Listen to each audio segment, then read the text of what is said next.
Assalamualaikum warahmatullahi wabarakatuh. Waalaikumsalam warahmatullahi wabarakatuh. Baik, untuk mengawali pelajaran kita hari ini, silakan Mbak Nila dipimpin untuk berdoa.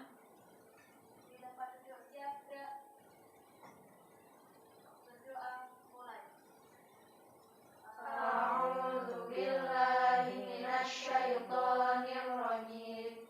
Bismillahirrahmanirrahim.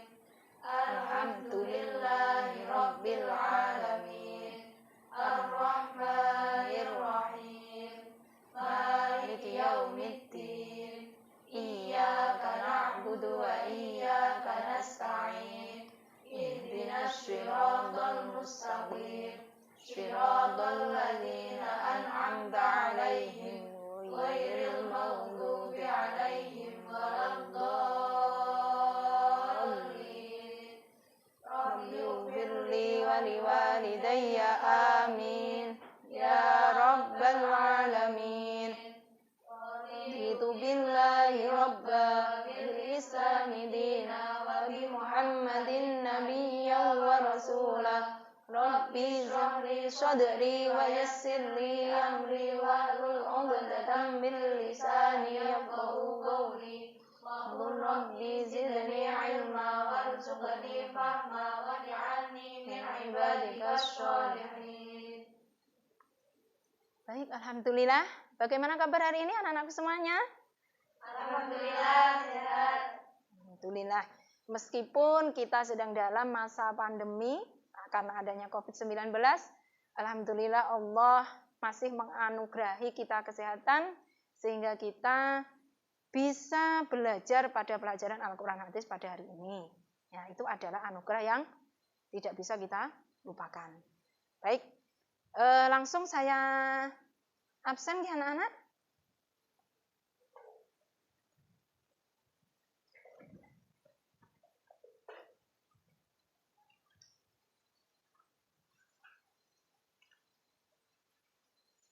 Anissa Putri, Apri Lailatul Rahmah. Alhamdulillah semuanya hadir, sehat semuanya berarti nggih, karena tidak ada yang tidak masuk, ya. Baik, sebagai penyemangat kita semuanya sebelum kita masuk kepada pelajaran nanti, ya. Kita melantunkan dulu ijazahnya Kyai Haji Hasyim Asy'ari nggih, sebagai tolak balak tentang adanya COVID-19. Nggih, siap nggih? Jadi silakan suaranya yang lantang, kompak. Ini juga sebagai doa kita yang moga-moga jadi wasilah supaya pandemi COVID ini cepat berlalu. Nggih?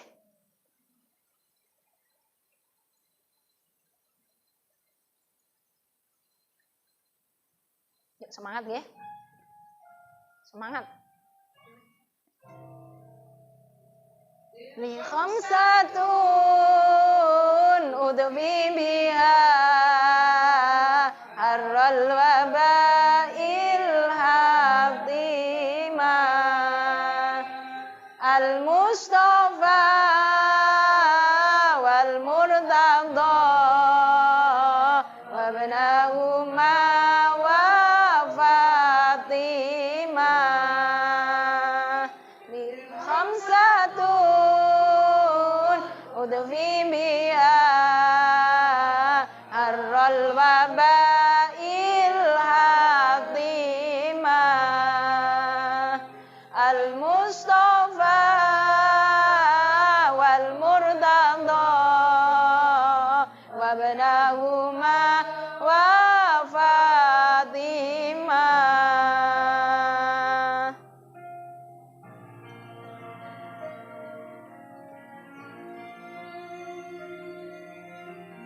Baik, jadi itu anak-anakku sekalian, moga itu menjadi wasilah ya bagi kita semua sehingga pandemi ini cepat untuk diangkat karena ini merupakan ujian dari Allah Subhanahu wa Ta'ala. Baik. Untuk pelajaran kita hari ini kita akan membahas tentang pengertian Al-Qur'an dan wahyu menurut para ulama. Ya, jadi nanti ada beberapa pendapat para ulama tentang pengertian Al-Quran. Ya, hari ini membahas tentang pengertian Al-Quran menurut para ulama. Dan pada pelajaran kali ini nanti kalian diharapkan untuk bisa satu, ya, menjelaskan pengertian Al-Quran menurut para ulama. Yang kedua, kalian bisa membedakan mana yang Al-Quran dan mana yang bukan Al-Quran. Ya. Yang ketiga, kalian bisa memecahkan masalah yang ada seputar tentang Al-Quran. Dan yang terakhir nanti kalian bisa menyimpulkan dengan bahasa kalian sendiri tentang pengertian Al-Quran. Ya. Nanti kita belajarnya melalui diskusi, nggih. Jadi nanti ada permasalahan yang muncul, terus kemudian didiskusikan problem solvingnya seperti apa. Jadi pemecahan masalahnya seperti apa. Itu nggih. Kita pakai itu. Baik. Untuk selanjutnya coba kalian amati, ya, kalian amati gambar yang ada di depan. Nah, ya, sudah kelihatan semuanya? Mbak Nafisa yang belakang kelihatan? Iya, oke, alhamdulillah. Baik, kalian amati nggih. Ini gambar apa anak-anak? Al-Quran, ya bagus nggih. Ketika kalian melihat gambar ini, apa sebenarnya yang ada di benak kalian tentang Al-Quran ini? Siapa yang bisa menjawab? Ya, Mbak Rimbi. Oke. Al-Quran adalah kitab suci umat Islam yang diturunkan kepada Nabi Muhammad SAW. Ya, jadi Al-Quran adalah kitab suci yang diturunkan kepada Nabi Muhammad SAW. Ini pendapatnya Mbak Rimbi. Mungkin ada yang lain tentang Al-Quran? Ya, Mbak Nafisa, monggo. Al-Quran merupakan hukum Islam yang pertama. Oke, hukum Islam yang pertama. Jadi memuat hukum ya Mbak ya. Nah, oke. Ada lagi yang lain? Mbak Nisa? Al-Quran adalah firman Allah. Ya, Al-Quran adalah firman Allah. Cukup itu? Ya, jadi ada yang berpendapat tadi apa? Al-Quran itu adalah kitab Allah yang diturunkan kepada Nabi Muhammad SAW. Ada yang mengatakan tentang hukum Islam yang pertama, terus menurut Mbak Nisa, Al-Quran itu adalah firman Allah. Baik, coba disimak dulu ya pengertian Al-Quran menurut para ulama dan definisinya secara bahasa. Yuk kita lihat dulu. Coba. Ini diamati ya. Kemudian dicatat hal-hal yang perlu untuk dicatat. Ya, jadi siapkan buku, ya, buku tulis, dan kalian catat. Ya, diamati nggih. Tugas kalian adalah silahkan kedua surat itu dianalisis. Mana yang Al-Quran dan mana yang bukan. Terus, kalau kalian jawab yang ini Al-Quran, alasannya apa? Kok dia bisa disebut Al-Quran? Dan alasannya apa? Kok dia tidak bisa disebut surat Al-Quran? Padahal sama-sama bahasa Arab, nggih. Bahasa Arab apa bahasa Inggris? Bahasa Arab, nggih. Semuanya berbahasa Arab. Nah, itu satu. Jadi dianalisis mana yang surat Al-Quran ini masuk surat Al-Quran atau tidak. Satu. Yang kedua, yang bukan merupakan Al-Quran, seandainya itu muncul pada zaman sekarang, apa yang kalian lakukan? Ya. Apa yang kalian lakukan jika ada surat-surat baru yang muncul yang ternyata ketika diselidiki itu bukan Al-Quran? Paham? Paham untuk bahan diskusi? Paham ya? Jadi ini kan masalah ya. Ternyata ada surat yang tidak sama dengan Al-Quran gitu loh ya. Nah ini masuk Al-Quran atau tidak? Gitu. Ya itu Nanti kalian bahas, terus kemudian pemecahan masalahnya bagaimana kalau sudah seperti ini. Ya. Ada yang bertanya sebelumnya? Tidak ada. Baik, silahkan didiskusikan. Saya kasih waktu sekitar 20 menit. Ya. Saya kasih waktu sekitar 20 menit. Nanti setelah kalian diskusi, kemudian dipresentasikan di depan ya, kelompok yang dapat bagian presentasi nanti, kemudian yang lain menanggapi. Itu nggih? Ya, silakan. Ada hal-hal yang kurang jelas bisa ditanyakan langsung kepada Bu Rohmah. Ya. Ayat tentang kata dan ayat tentang alfil nggih? Ya, silakan. Cukup ya? Sudah selesai? Iya. Siap-siap untuk presentasi ya, untuk kelompok yang saya tunjuk nanti presentasi nggih. Coba kelompok 4. Siap ya? Siap presentasi nggih kelompok 4? Ya, silakan maju ke depan. Yang lain tolong memperhatikan kemudian memberikan tanggapan. Anda juga boleh bertanya nggih. Mengkritisi, bertanya, merespon, menambah informasi silakan. Ya, baik kelompok 4 kita kasih semangat dulu untuk kelompok 4. Beri plus dulu. Monggo, kelompok 4. Assalamualaikum warahmatullahi wabarakatuh. Waalaikumsalam warahmatullahi wabarakatuh. Di sini kami dari kami. Baik. Ada yang ingin bertanya? Silakan. Ayo.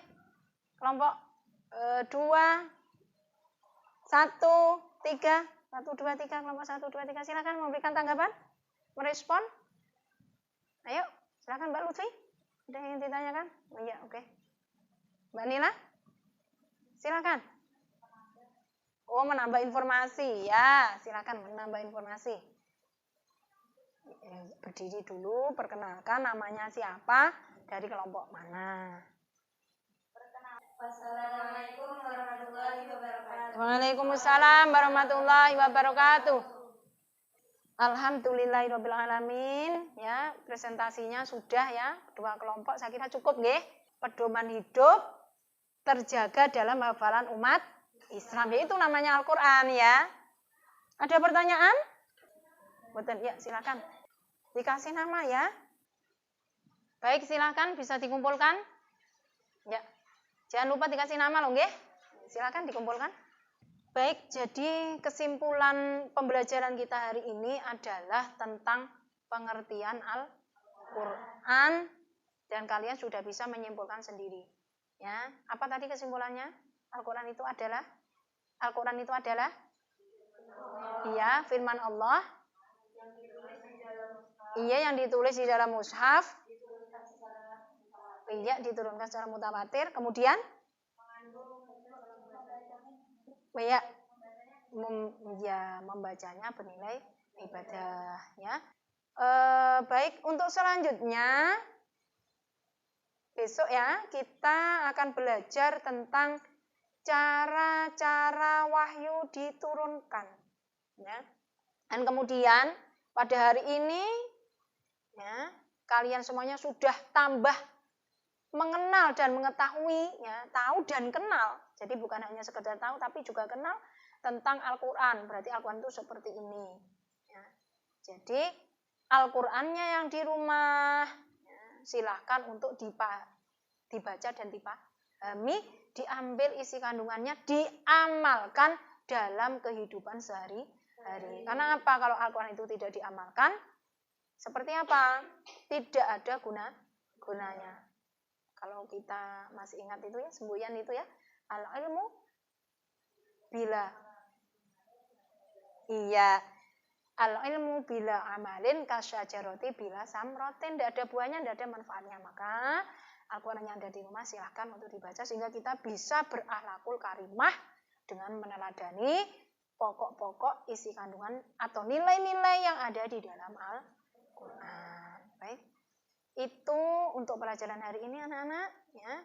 Mohon maaf atas segala kekurangan, semoga ilmu kita bermanfaat dan selalu sehat ya. Salam sehat dari Bu Amah. Jaga kesehatan ya.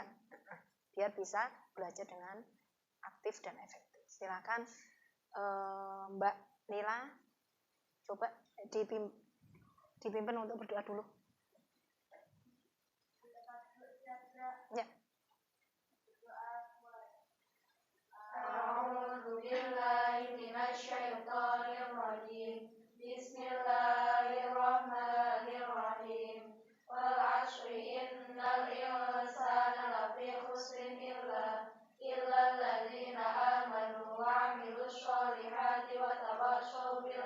وتواصوا بالصبر ربنا آتنا في الدنيا حسنة وفي الآخرة حسنة وقنا عذاب النار الحمد لله رب العالمين. Kurang lebihnya mohon maaf. Walafu minkum. Assalamualaikum warahmatullahi wabarakatuh.